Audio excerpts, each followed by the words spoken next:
Tengan ustedes buenas tardes. Vamos a iniciar a 13:10, por favor. Gracias.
Nuevamente tengan ustedes buenas tardes. ¿Se ve la presentación?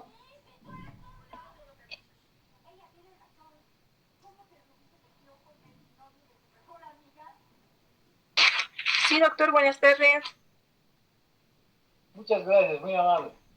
Bueno, este es el tema, el capítulo 44, relacionado con regulación de la concentración de agua y iones de hidrógeno. Es la primera parte del tema, ¿no? Entonces lo que vamos a hablar acá son más que todo de conceptos generales. Todo esto está relacionado con el equilibrio ácido-base que debe ocurrir a nivel de nuestro organismo. En nuestro organismo, como ustedes tal vez han podido ver en los temas de práctica, cuando han hablado de agua electrolitos, seguramente han hablado de equilibrio hidroelectrolítico. De la misma forma con los ácidos y las bases, tiene que ver, ¿no? La relación de un equilibrio entre los ácidos y las bases a nivel plasmático. Entonces, el agua juega un papel importante por el hecho de que es el solvente, ¿no? Que se encuentra formando parte, ¿no? Del plasma, o sea, es un componente del plasma del agua, ¿no? Vendría a ser el solvente. Y los iones hidrógenos, ¿no? Vendrían a ser, por ejemplo, aquellos que va a depender, ¿no? De la concentración de los iones de hidrógeno, para que el pH en una solución sea ácido o sea básico. ¿No? En una solución, ¿no?, donde hay gran concentración de hidrogeniones, el pH va a ser fuertemente ácido. Más bien, si va a haber reducción de los hidrogeniones, ¿no?, en una solución, entonces el pH va a ser fuertemente básico, ¿no?, o alcalino. Ya, entonces vamos a ir viendo posteriormente esa relación que estamos mencionando en este momento. Bueno, ahora vamos a ir definiendo qué es ácido y qué es base. Por ejemplo, en nuestro organismo, ¿dónde se produce ácidos? Se produce ácidos en el metabolismo, ¿no?, a nivel de nuestras células. Cuando nuestros nutrientes, ¿no?, se degradan, ¿no?, en el interior de las células. Sabemos muy bien, y hemos hablado, por ejemplo, de que fundamentalmente el nutriente que nos proporciona energía entre los nutrientes es los carbohidratos. Con esto no quiero decir que las proteínas y las grasas no te proporcionan energía, nos proporcionan, pero como primera fuente de energía, nuestras células utilizan a los carbohidratos como fuente de energía, ¿no? Y a ese monosacárido, a ese carbohidrato que es la glucosa. Entonces sabemos muy bien que cuando una glucosa ingresa al interior de la célula, esa glucosa se transforma en ácido pirúvico gracias a la glucólisis. Y ese ácido pirúvico va a formar lo que es la acetilcoenzima A. Luego la acetilcoenzima A se va a unir al oxalacetato para formar el citrato. Luego el alfa-cetoglutarato, el succinilcoenzima A, el fumarato, el malato y nuevamente oxalacetato. Estamos hablando ya del ciclo de Krebs. Posteriormente, en el ciclo de Krebs y en la glucol se van a producir los NADPs, ¿no?, y también se van a producir ATPs. Entonces, estos NADPs van a ir a la cadena transportadora de electrones más acoplada a la fosforilación oxidativa, donde se necesita oxígeno. ¿Para qué? Para llegar a formar energía, el ATP, la adenosíntrifosfato. Pero no solamente se forma, ¿no?, por esa degradación de estos nutrientes ATP, también se forman 6 moléculas de agua y 6 moléculas de dióxido de carbono. ¿Ya? Entonces, acá lo que estamos viendo, por ejemplo, es justamente eso, ¿no?, que en las células se forma dióxido de carbono. ¿Ya? Imagínense, una molécula de glucosa llega a formar de 36 a 38 ATPs, pero a su vez forma dióxido de carbono. Entonces, de ahí es donde proviene el dióxido de carbono. El dióxido de carbono es un ácido volátil. Por lo tanto, al ser un ácido volátil, es eliminado, ¿no?, por vía respiratoria. Pero en nuestro organismo también no solamente se producen ácidos, ¿no?, como el ácido volátil, sino también se producen ácidos no volátiles, como son, por ejemplo, los cuerpos cetónicos, como la beta hidroxibutirato. También se produce la acetoacetato y la acetona, que son cuerpos cetónicos. También en nuestro organismo se produce ácido láctico. Estos ácidos, también se produce ácido fosfórico, ácido sulfúrico. Estos ácidos son ácidos no volátiles. Entonces no van a ser eliminados por vía, no respiratoria, sino van a ser filtrados a través del riñón. ¿Ya? A través del riñón. Entonces, de ahí es donde podemos mencionar que ahí es donde se produce gran cantidad de ácidos. ¿Ya? También introducimos sustancias, ¿no?, con nuestra alimentación, tanto sustancias ácidas como sustancias básicas o alcalinas. Por ejemplo, vamos a mencionar algunas sustancias, ¿no?, ácidas, ¿no?, como tenemos los zumos naturales, la mayonesa casera, la manzana, el plátano, las moras, ¿no? Estamos viendo de aquellos ácidos moderadamente acidificantes, pero también hay ácidos altamente acidificantes, como el alcohol, el café, los zumos de fruta azucarados, el té verde, ¿no? El chocolate, la miel, la mermelada. Entonces, como pueden ver ustedes, de esa forma también ingresan a nuestro organismo ácidos. Tenemos también sustancias básicas o alcalinas, ¿no?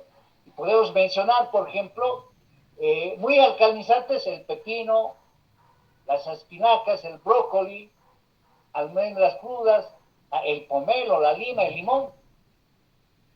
Pero también tenemos sustancias medianamente alcalinizantes, la alcachofa, los espárragos, el coliflor, la zanahoria.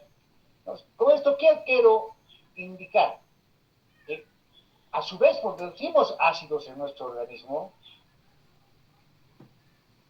que proceden del metabolismo de nuestros nutrientes, pero a su vez consumimos tanto sustancias ácidas como sustancias alcalinas con nuestros alimentos. Incluso consumimos sustancias neutras. Y ahorita vamos a hablar de la escala del pH. Como el agua pura tiene un pH neutro. Pero si vemos acá también hay, ¿no?, alimentos, ¿no?, verduras que también contienen, ¿no? Un pH neutro, como las habas, las mandarinas, los ciruelos, las cerezas, la sandía, la leche de soya, ¿no? Entonces, esas sustancias, entonces de esa forma están ingresando a nuestro organismo esas sustancias. Bueno, vamos a definir, ¿no?, qué es ácido y qué es base. Y esta definición según Losey y Bronze. ¿Qué es ácido? Ácido es una sustancia, ¿no?, es aquella sustancia que cede hidrogeniones o protones. Entonces, ácido es aquella sustancia que proporciona o cede, ¿no?, iones hidrógeno. Ya habíamos dicho hace un momento que para que el pH de una solución, por cierto, todas las soluciones en nuestro organismo tienen un pH. Por ejemplo, el pH del jugo gástrico es un pH ácido, ¿no? Está entre 1.5 a 2.5. Pero ese pH puede disminuir más, incluso hasta 0,5. Entonces, ¿y eso de qué va a depender? De la concentración de hidrogeniones. ¿Quién da el pH ácido a nivel del jugo gástrico? El ácido clorhídrico. Sabemos muy bien que las células parietales secretan ácido clorhídrico. Entonces, cuando ese ácido clorhídrico ingresa al jugo gástrico, inmediatamente se va a disociar en hidrógeno y cloro. Entonces, por lo tanto, va a aumentar la concentración de hidrogeniones. Y al aumentar la concentración de hidrogeniones, va a disminuir el pH. Si era 1.5, va a disminuir a 0.5. Entonces, a ese nivel, ¿no?, ese jugo gástrico es fuertemente ácido. Incluso puede irritar la mucosa gástrica y producir una inflamación, la gastritis. Pero alguien dirá, no, pero ¿por qué entonces se produce ácido clorhídrico por las células parietales y tenemos un pH ácido a nivel de jugas? Porque mantener ese pH ácido dentro de esos parámetros entre 1.5 a 2.5, ¿no?, del jugo gástrico es importante. ¿Para qué? Para activar al pepsinógeno, pues, porque el pepsinógeno se convierte en pepsina, que están secretadas por las células principales, los zimógenas, que esta pepsina va a degradar a las proteínas. Pero cuando ya disminuye mucho, ya no va a ayudar, sino va a irritar a la mucosa gástrica. Cuando el pH, ¿no?, del jugo gástrico, ¿no?, esté entre 0,5, pues va a ser fuertemente ácido. ¿Ya? Entonces, por eso hablamos de un equilibrio ácido-base. Ahorita estoy hablando de un ejemplo, ¿no?, que ocurre, ¿no?, a nivel del jugo gástrico. Pero cuando nosotros hablamos de alteraciones, por ejemplo, de acidosis y alcalosis, hablamos fundamentalmente a nivel del pH de la sangre. Entonces, ¿ya? Pero como pueden ver ustedes, en todo líquido corporal es importante, ¿no?, el pH. Por eso, también a nivel de los líquidos corporales de nuestro organismo hay un pH, ¿no?, determinado. Por ejemplo, ¿cuál es el pH, por ejemplo, de la saliva? El pH de la saliva es ligeramente alcalino. 7.2 más o menos está. Ahora, ¿qué pasa si el pH, ¿no?, de la saliva disminuye? Y eso se da generalmente, por ejemplo, en aquella enfermedad, ¿no?, la gingivoestomatitis herpética, ¿no?, donde se inflaman las encías e incluso se forman, ¿no?, las famosas úlceras, ¿no?, a nivel de la mucosa bucal. Y vienen, ¿no?, los niños especialmente, ¿no?, con las mamás, ¿no?, a consultar, ¿no?, con esta enfermedad. Entonces, ¿qué nosotros hacemos, por ejemplo, como tratamiento en este tipo de pacientes? Estamos indicando que el pH tiene que ser de la saliva ligeramente alcalino. Pero, ¿qué hace cuando el pH disminuye y se vuelve ácido? Justamente va a irritar a la mucosa gástrica. Y va a generar esa inflamación. Va a producir esas heridas, esas úlceras, porque la mucosa va a ir empezando a secarse. Entonces, ¿cuál va a ser el tratamiento para revertir, ¿no?, esas manifestaciones en el niño? Simplemente aplicarlo bicarbonato, o sea, en solución, diluido. Si es un niño ya de mayores de 5 años, entonces pueden hacer gárgaras, ¿no?, colutorios. Pero si son menores, ¿no?, de 3 años, entonces ya lo que vamos a hacer es, ¿no?, limpiar, pero en una solución, un algodón con bicarbonato, y lo vamos a limpiar. Y van a ver el alivio que va a hacer. ¿Qué estamos haciendo ahí? Estamos neutralizando a esa acidez. Entonces, por eso es importante, ¿no?, mantener la concentración de ácidos y bases. ¿Se está escuchando?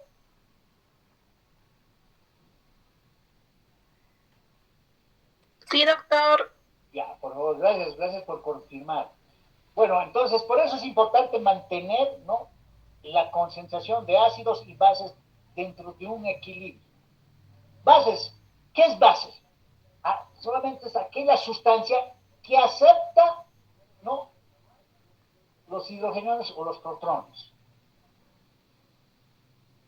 Por ejemplo, seguramente ustedes han hablado, por ejemplo, cuando han hablado de aminoácidos.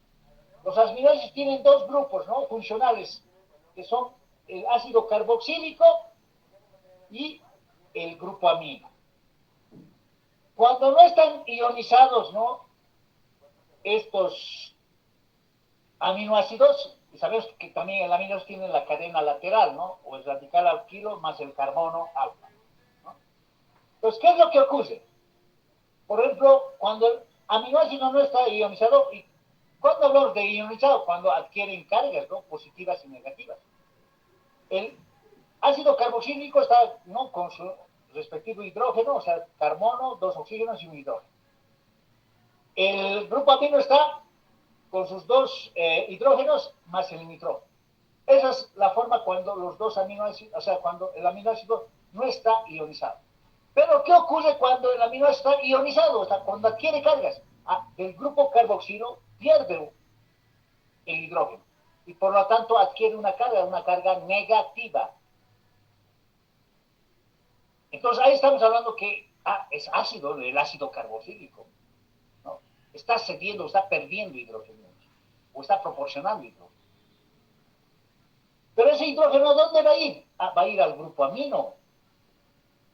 Por lo tanto, como el grupo amino actúa como básico, va a adquirir ese hidrógeno, ya no va a ser, ¿no?, un nitrógeno con 2 hidrógenos, sino va a ser un nitrógeno con 3 hidrógenos, pero va a adquirir la carga positiva.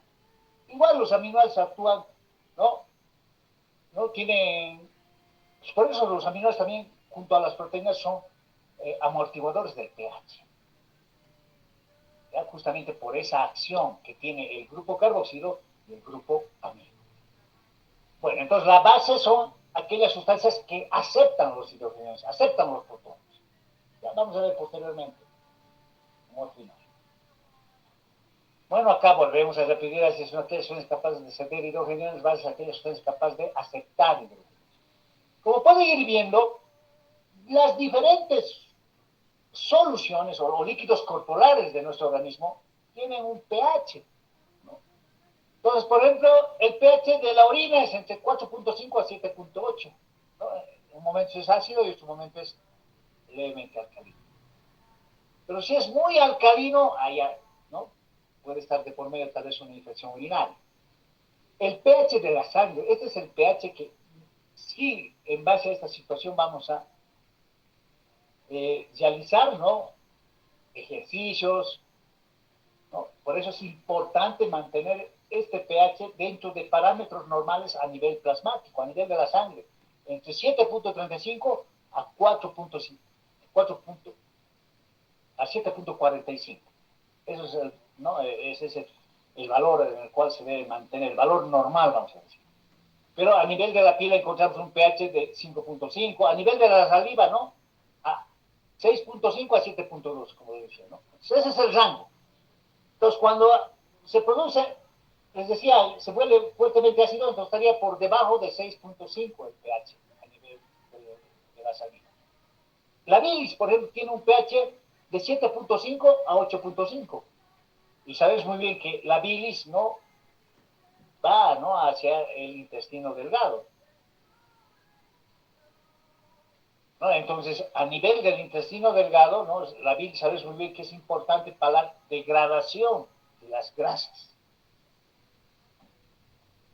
Entonces, es un pH alcalino, ¿no?, a nivel del intestino delgado. En el estómago, aquí estamos viendo los parámetros 1.2 a 3.2. No, esto a veces no varía con la bibliografía, ¿no?, de los libros. Yo les decía de 1.5 a 2.5.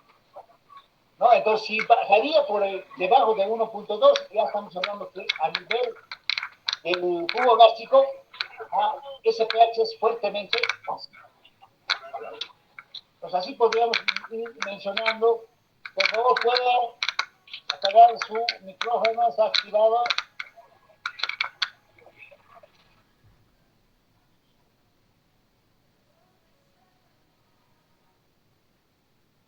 Como hemos podido ver, ¿no?, es importante mantener un pH dentro de parámetros normales a nivel de los líquidos corporales. Porque si se altera ese pH, muchas de las enzimas que actúan en las reacciones químicas no van a realizarse, ¿no?, adecuadamente. ¿Ya? No se va a realizar adecuadamente. Va a alterar las funciones, ¿no?, que se daban en esa célula.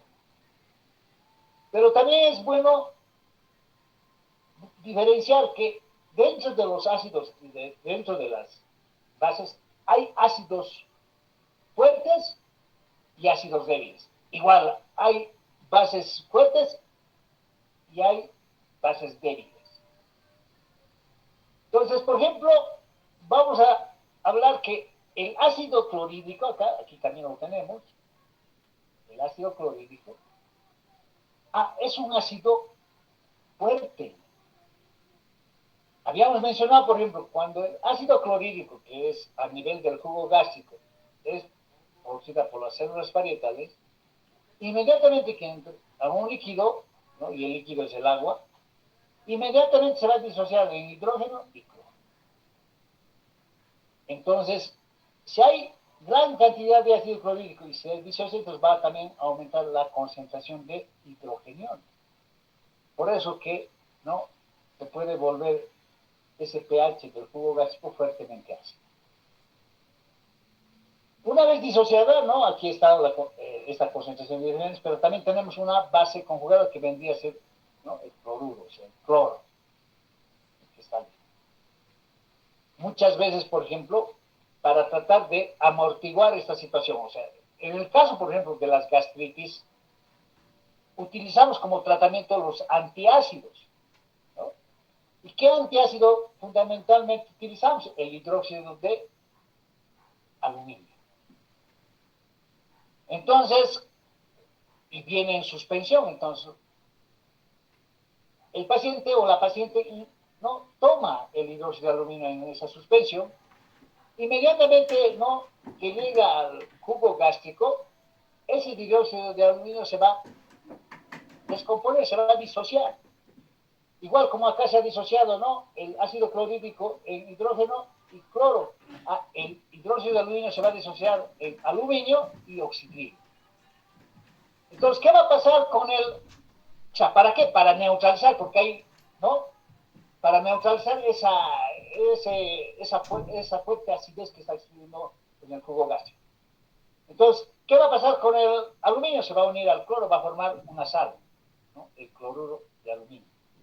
Pero ¿qué va a pasar con el hidróxido? Va a unirse al hidrógeno, ¿no? ¿Para formar qué? Agua.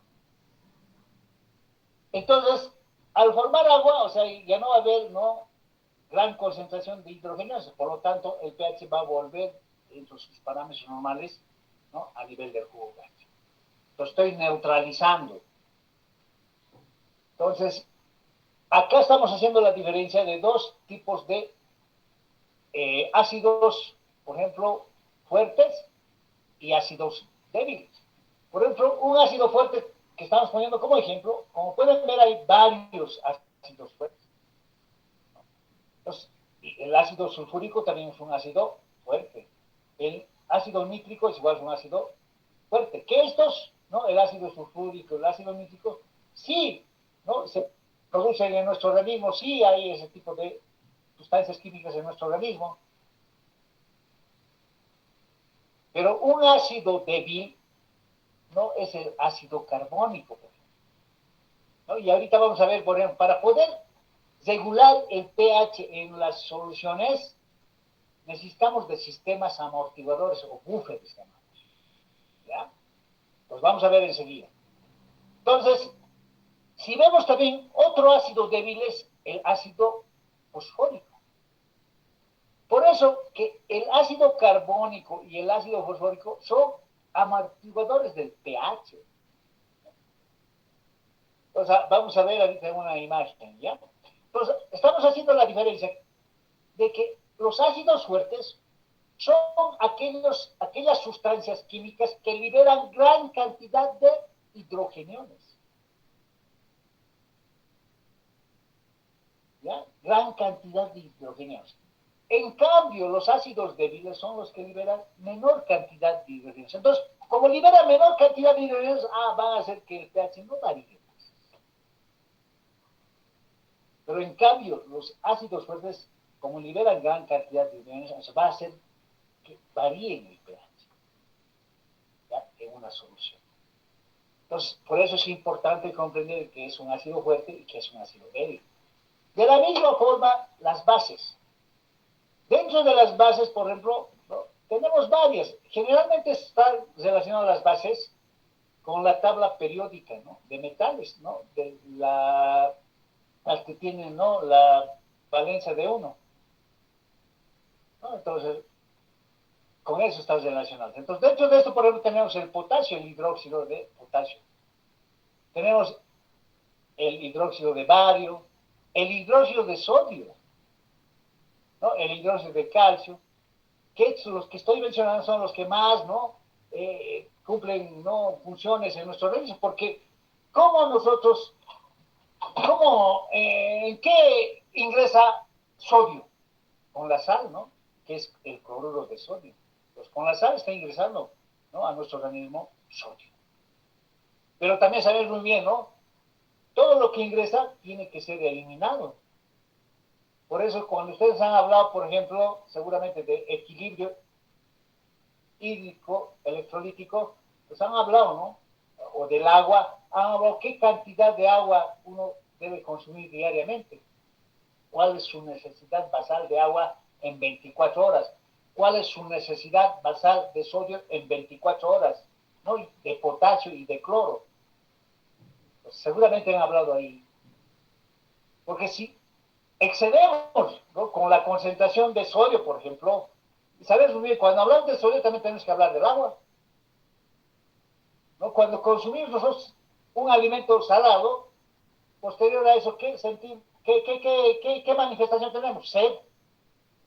queremos agua, ¿cierto? Entonces, tiene que ver, por eso el sodio controlado. Cuando se habla de desequilibrios, ¿no?, del sodio, tenemos que hablar también del agua. Bueno, simplemente eso como para complementar y indicarles, ¿no?, de qué es esto, el sodio, cómo ingresa a nuestro organismo, bajo qué alimento, por qué sustancias, ¿no es cierto? Entonces también sal entra, ¿no?, juntamente con los alimentos embutidos, ¿no?, que tienen gran concentración de sal. Bueno, entonces estamos hablando de las bases. Las bases, hay también bases fuertes y bases débiles. Las bases fuertes, igual como los ácidos, liberan gran cantidad de oxidrilos en este caso, no de hidrógeno, sino oxidrilos. En las bases lo que encontramos son oxidrilos. ¿Ya? Por ejemplo, aquí que no está en esta base para neutralizar, que hace un momento hemos hablado del hidróxido de aluminio, ¿no?, que utilizamos como forma de fármaco de un antiácido, ¿no?, para neutralizar al ácido clorhídrico, ¿no?, cuando se disocia, ¿no?, a los hidrogeniones. Pero también tenemos bases débiles, como el amoníaco. Y el amoníaco, por ejemplo, es importante, por ejemplo, para a nivel renal eliminar hidrogeniones. El amoníaco está con 3 hidrógenos, pero si hay gran concentración, por eso una función importante, ¿quién es el que regula, por ejemplo, el equilibrio ácido-base a nivel renal, por ejemplo, a través del amoníaco? Si hay gran cantidad de hidrogeniones, entonces uno de los hidrógenos se va a unir al amoníaco y va a formar el amonio, y como amonio se lo va a eliminar, ¿no?, por la orina. Entonces también esto juega un papel, es un sistema amortiguador para el pH. ¿Ya? Entonces, como pueden ir viendo, esa es la diferencia entre ácido fuerte, ¿no?, y ácido débil. Base fuerte, ¿no?, y base débil. ¿Ya? Entonces ese concepto tenemos que tener bien en cuenta. ¿Ya? Bueno.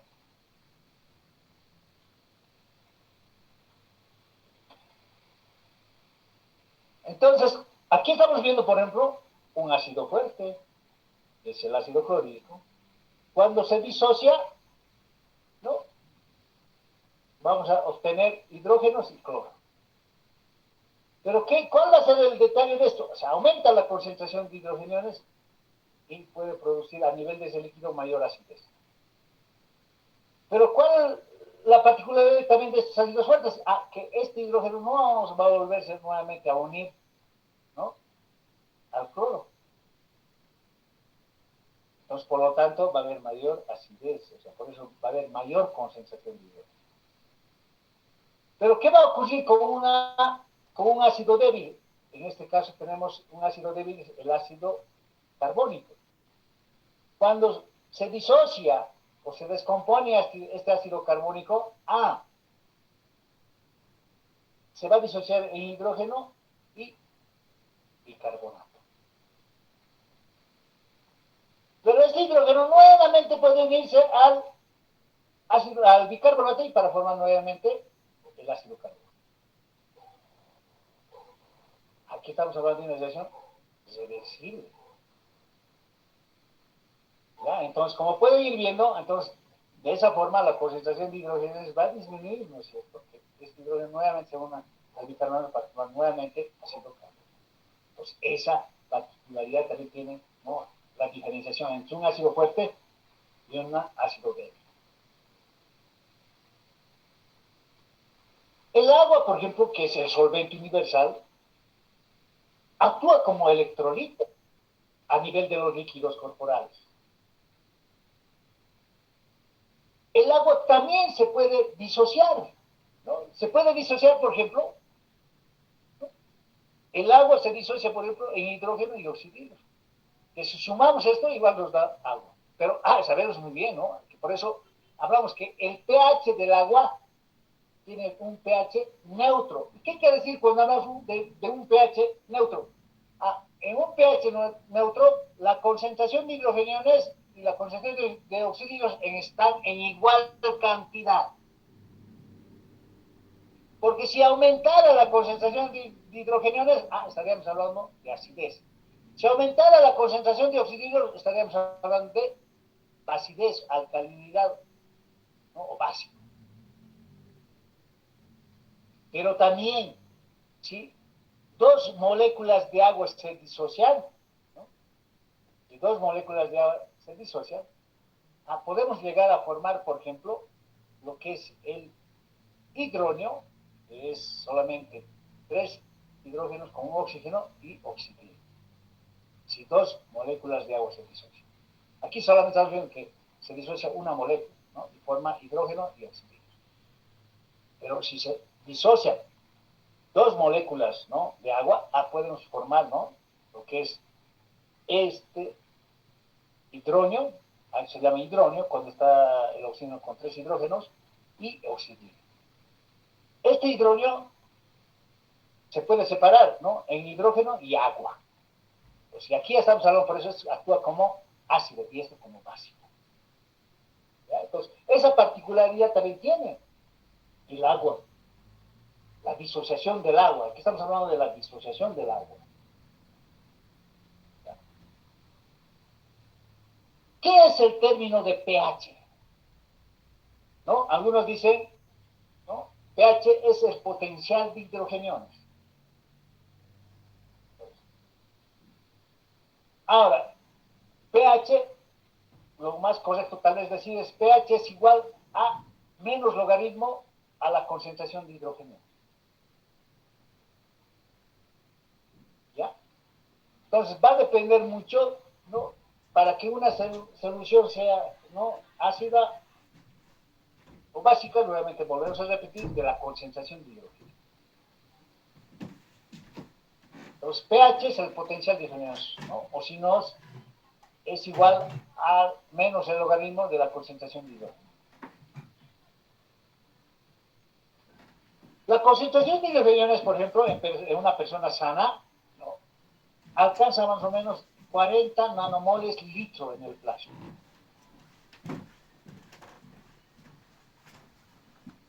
¿Ya? Y la concentración de hidrogeniones está en relación con el pH. Y aquí estamos viendo, ¿no? el valor del pH en función, ¿no? de la relación entre la concentración de hidrogeniones y oxígenos. Como pueden ver, la escala del pH va del 0 al 14. Y aquí vamos a ver en esta imagen, ¿no? La escala del pH va del 0 al 14. 7 es un pH neutro. Aquí les decía que un pH neutro, ¿cómo va a estar la concentración de hidrogeniones y de oxígenos? Va a estar en igual cantidad. Pero por debajo de 7 hasta 0 es un pH ácido. En un pH ácido, ¿cómo van a estar las concentraciones de hidrogeniones y oxígenos? La concentración de hidrogeniones va a estar aumentando y la concentración de oxígenos va a estar disminuida. En un pH ácido. ¿Cómo va a estar la concentración de hidrogeniones en un pH básico o alcalino? La concentración de hidrogeniones va a estar disminuida y la concentración de oxígenos va a estar aumentada. ¿Ya? Entonces, eso es bien importante, ¿no? Que tenemos que tomarlo en cuenta. Aquí lo que estamos viendo es eso, ¿no? En un pH neutro, tanto la concentración, ¿no? Aquí está como, no está como hidrogeniones, pero está como hidrógeno. Ya les decía, este hidrógeno se disocia, da hidrógeno y da agua. ¿No? Entonces, por eso que esto es ácido, como es ácido, y esto es básico. Entonces, si ven, por ejemplo, acá, en una concentración, ¿no? En un pH neutro, la concentración tanto de hidrogeniones y de oxígenos está en igual cantidad. ¿No? No estamos viendo eso. ¿Ya? Pues lo que nos está representando, ¿no? Este coefficiente. Pues va a depender, ¿no? de la concentración de hidrogeniones para que el pH sea ácido o sea básico. Ya les decía de que para nosotros, o sea, va a ser importante, por ejemplo, saber cuánto es el pH, ¿no?, a nivel de la sangre. Entonces, el pH que tenemos que tomar, por ejemplo, ¿no?, es de 7.35 a 7.45. ¿Cuándo vamos a decir, no, que hay acidez a nivel plasmático? Cuando el pH sea menor a 7.35, hay acidez. Cuando hablamos del término oosis, estamos hablando de alteración, ¿no?, debido a, ¿no?, a una enfermedad, por ejemplo, como complicación puede tener una acidosis. Por ejemplo, la diabetes. En la diabetes mellitus tipo 2 o tipo 1, podría decir. ¿Alguien me podría decir cuál es la complicación aguda de la diabetes mellitus tipo 2?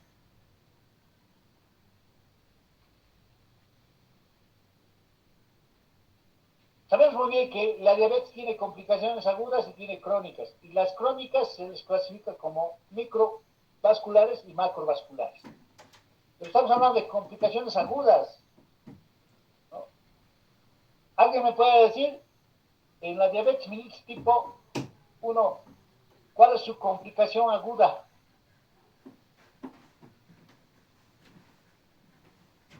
Seguramente han hablado, cuando han hablado de pruebas de función, o sea, pruebas de diagnóstico para la diabetes, ¿no? Seguro han hablado, ¿cuáles son las pruebas, ¿no?, de diagnóstico para la diabetes?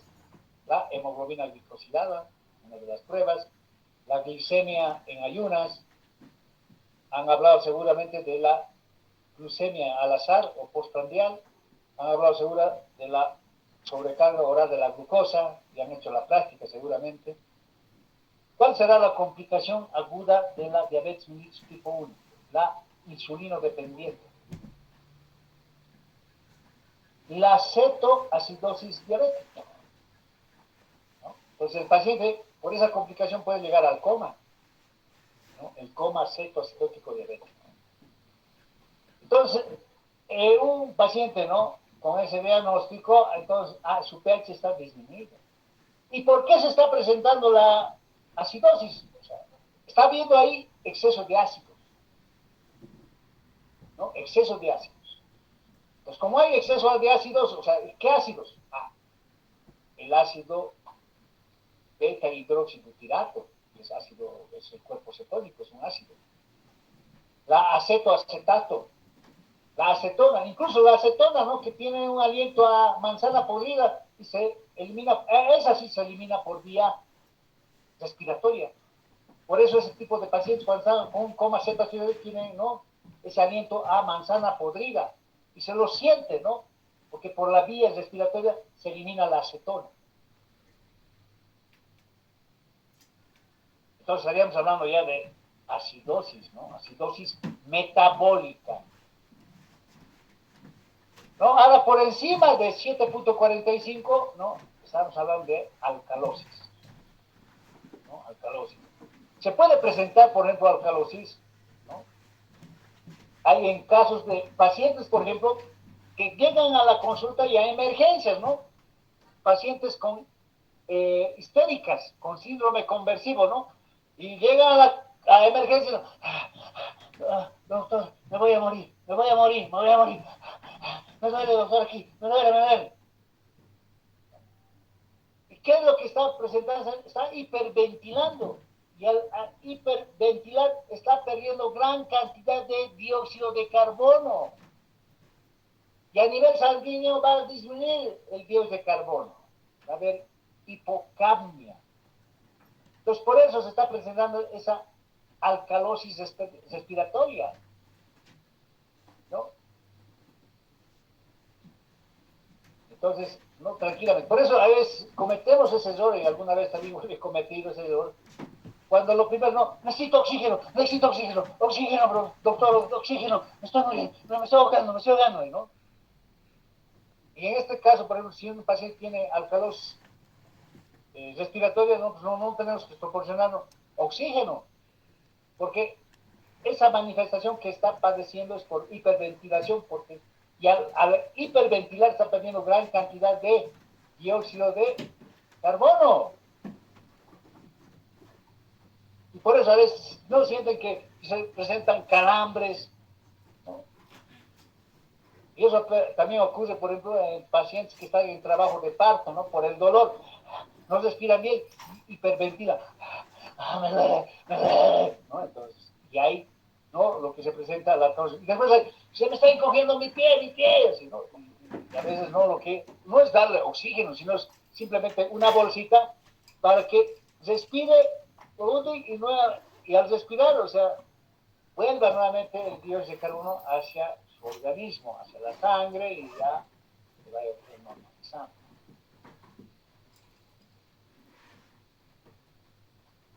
Bueno, entonces acá seguimos viendo, ¿no? El pH que tiene que ser entre 7.35 y 7.45, ya lo normal, y un pH neutro de 7. A nivel intracelular se encuentra un pH no neutro de 7, ¿no? A nivel intracelular en las células. Les hablaba que para poder mantener ese equilibrio de ácidos y bases, requerimos de mecanismos reguladores del equilibrio ácido-base. Y estos mecanismos reguladores del equilibrio ácido-base son químicos y fisiológicos. Los químicos que son los que actúan en minutos, ¿no? Segundos incluso, ¿no? En minutos y segundos. Pero tenemos también los mecanismos de regulación del equilibrio ácido-base fisiológicos, el sistema respiratorio y el sistema seminal.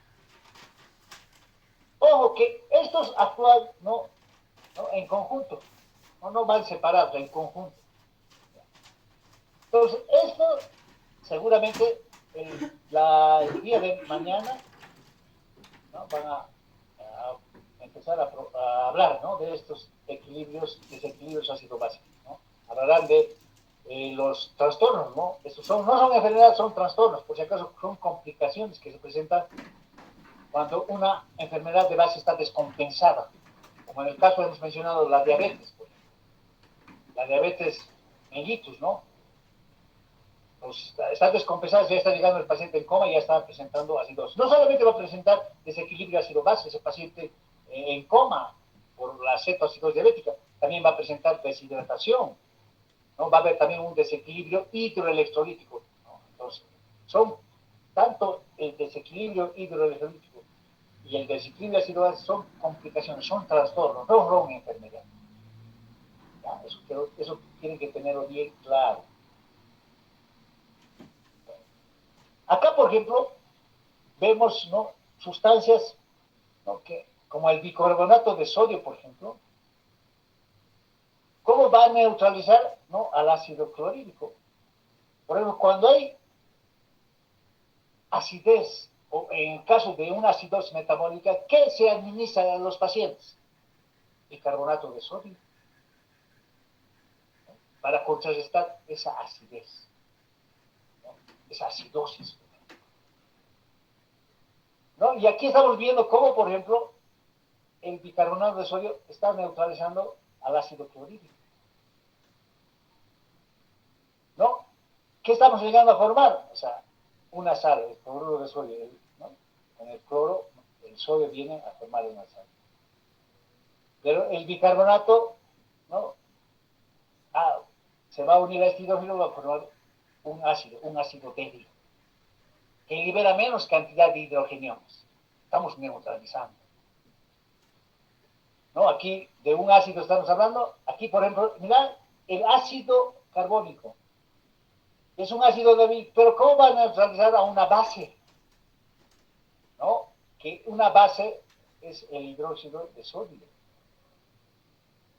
Aquí va a formar nuevamente el bicarbonato de sodio, ¿no? Este sodio va a ir a formar el bicarbonato de sodio, ¿no? Y de aquí, de este hidrógeno, se va a unir al oxígeno para formar agua. Está amortiguando. Entonces, seguramente esto lo van a ver con más detalle el día de mañana. ¿No? Y aquí vemos el mismo ejemplo, ¿ya? Entonces, los sistemas ¿no? reguladores como el aparato respiratorio y el riñón, igual de la misma forma juegan un papel importante. Por ejemplo, un sistema ¿no? Amortiguador químico es el ácido carbónico y el bicarbonato. Hemos dicho que producimos gran cantidad de dióxido de carbono, ¿no? Eso por el metabolismo de nuestros nutrientes, ¿no? Entonces, como es, y de eso se produce gran cantidad de dióxido de carbono. Los dióxidos de carbono se unen al agua, forman ¿qué? Ácido carbónico, un ácido débil. Este ácido carbónico se va a disociar en hidrógeno y en bicarbonato, ¿no? Entonces, esta reacción es reversible. Y esto es importante, por ejemplo, ¿no? Para poder transportar el dióxido de carbono hacia los pulmones, ¿no? Entonces juega un papel importante esta reacción. Ahora, los valores normales de una gasometría arterial. Entonces, para poder evaluar nosotros si hay un trastorno del equilibrio ácido-base, vamos a solicitar una gasometría arterial. Y en la gasometría arterial lo que nos van a reportar va a ser la presión, ¿no? Parcial de oxígeno, que es 90 milímetros de mercurio en el mar. ¿Pero cuánto en la altura? 60.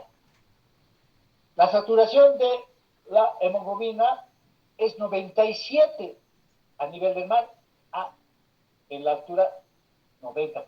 Eso cuando en el COVID, por ejemplo, paciente con 90 en el mar ya estaba, ¿no? Con insuficiencia respiratoria. Pero en nuestro medio no, o sea, menor a 85% hace 100, ¿no? Podríamos decir que este paciente está en hipoxemia. Pero mayor a 85 o igual o mayor a 85 estaba normal. Pero no ocurría eso en el mar, ¿no? Es diferente.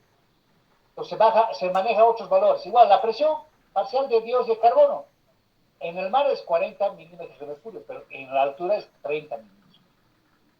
El bicarbonato, la concentración normal a nivel plasmático es de 24 a 27 miliequivalentes litro, eso en el mar. Pero en la costa es de 19 a 22. Entonces, cuando nosotros hagamos la interpretación de una gasometría arterial en la altura, tenemos que hacer con estos valores.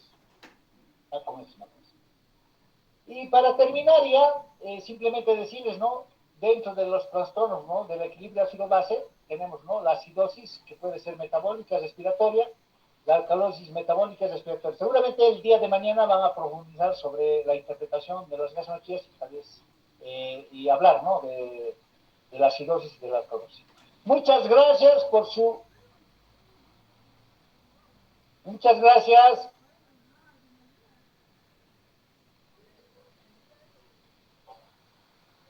Bueno, hasta luego. Que les vaya bien en su examen, muchachos. El parásito. Hasta luego, hasta luego. Hasta luego, doctor. Muchas gracias. A ustedes ya por su presencia. Gracias. Hasta luego, hasta luego.